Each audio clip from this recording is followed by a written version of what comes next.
Be be نے فرمایا جو میرے لہتے جگر حسین کے غم میں رویا اور اس کی آنکھ سے ایک آنسو نکلا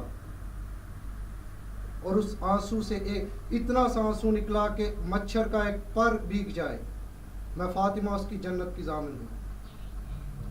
اب ہلی صاحب نے یہ فرمان پڑھا، ہلی صاحب نے سوچا ایک طرف نماز، روزہ، زکوٰۃ، خمس، حج کا کہ ان چیزوں کے بغیر تم جنت میں داخل نہیں ہو سکتے، اور ایک طرف ایک آنسو کے قطرے پہ جنت مل رہی ہے۔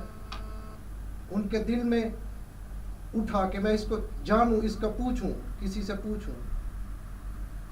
اور چنانچہ سب کو پتہ ہے کوفہ میں جو مسجد ہے جو 40 جمعرات شب جمعہ ادھر عبادت کرے تو امام مہدی علیہ السلام کی زیارت کا شرف حاصل ہوتا ہے۔ ہلی صاحب وہاں پہنچے، 40 شب جمعہ وہاں پہ عبادت کی، واپس لوٹ رہے تھے تو ایک گھوڑ سوار کو دیکھا، نقاب میں تھا، وہ ان کے پاس آئے۔ ہلی صاحب نے کہا جی آپ رستہ بھول گئے ہیں؟ انہوں نے کہا ہلی ہوش کرو، ہم بھولنے والوں میں سے نہیں، ہم بتانے والوں میں سے ہیں، ہم ہدایت کا رستہ دکھانے والوں میں سے ہیں۔ ہلی صاحب کو سمجھ آ گئی، ہلی صاحب پاؤں میں گر پڑے۔ امام نے فرمایا مجھے پتہ ہے تم کیا پوچھنا چاہتے۔ امام نے فرمایا اس سے پہلے تمہارے سوال سے پہلے میں تمہیں ایک بات بتاتا ہوں، اسی میں تمہارے سوال کا جواب ہے۔ ہلی نے کہا فرمائے۔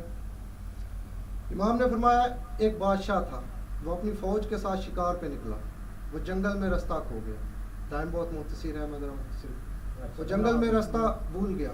اس نے ایک جھونپڑی دیکھی، اس جھونپڑی میں ایک بڑھیا رہتی تھی، اس کے پاس ایک ہی بکری تھی، اس کے پاس ایک ہی بکری تھی، وہ اس کا دودھ پی کے زندہ تھی۔ اس بادشاہ ادھر پہنچا، کہتا ماں جی میں مسافر ہوں۔ اس نے نہیں بتایا کہ میں بادشاہ ہوں، اس نے کہا میں مسافر ہوں، مجھے بھوک لگی ہے۔ اس عورت نے بولا یہ میرے پاس ایک بکری ہے، تم ذبح کر لو، کھا لو، یہی میری زندگی کا سرمایہ ہے۔ بادشاہ نے وہ بکری ذبح کی، کھا لی۔ صبح ہوئی، بادشاہ نے کہا جی میں اس ملک کا بادشاہ ہوں، تو تمہیں کوئی بھی اگر کام ہونا تو آنا، میرے در پہ آنا۔ بادشاہ چلا گیا، ایک زمانہ گزرا، وہ عورت گئی، اس نے جا کے دربان کو بولا بادشاہ کو بولو فلاں عورت آئی ہے جس کے پاس تم نے رات گزاری تھی، جس نے تمہاری جان بچائی تھی۔ اس بادشاہ کو پتہ چلا، اس نے کہا پھول بچھا دیں اس کے رستے میں، اس نے میری جان بچائی تھی۔ اب اس نے اپنے وزیروں اور مشیروں کو اکٹھا کیا، اس نے کہا اس عورت نے میری جان بچائی تھی، اس نے ساری سٹوری بتائی اس کو۔ اس نے کہا اب میں اس کا کیا اس کو دوں جو میری جان کی قیمت ہو۔ کسی نے بولا جی آپ اس کو فلاں سٹی دے دیں، اپنے ملک کا فلاں دے۔ اس نے کہا یہ بھی میری جان کی قیمت نہیں ہے۔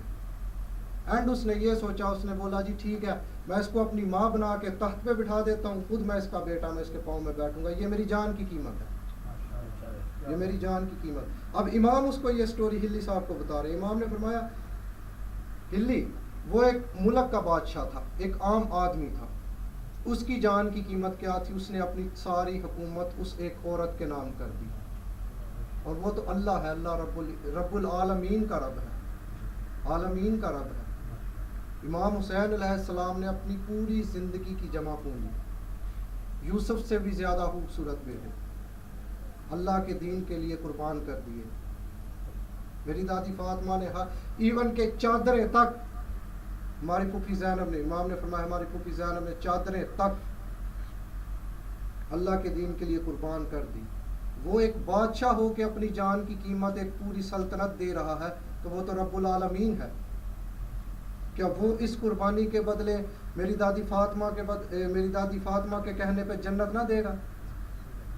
علی صاحب نے فرمایا بے شک۔ اور یہ آج کے مولوی جو جہاد کے نام پہ، جنت کے نام پہ نوجوانوں کو ورگلا کے مسلمانوں کا قتل کروا رہے ہیں، ان کو میں اتنا ہی کہنا چاہوں گا، ان کے لیے ایک شعر ہے۔ 14 صدیوں سے ہم دیکھ رہے ہیں، 14 صدیوں سے ہم دیکھ رہے ہیں، سچ کڑوا اور ہماری دید میں ہے، اتنا فرق جہاد اور دہشت گردی میں جتنا فرق حسین اور یزید میں ہے۔ اللہ آپ سب کا ادھر آیا قبول فرمائے، آپ پہ کرم فرمائے۔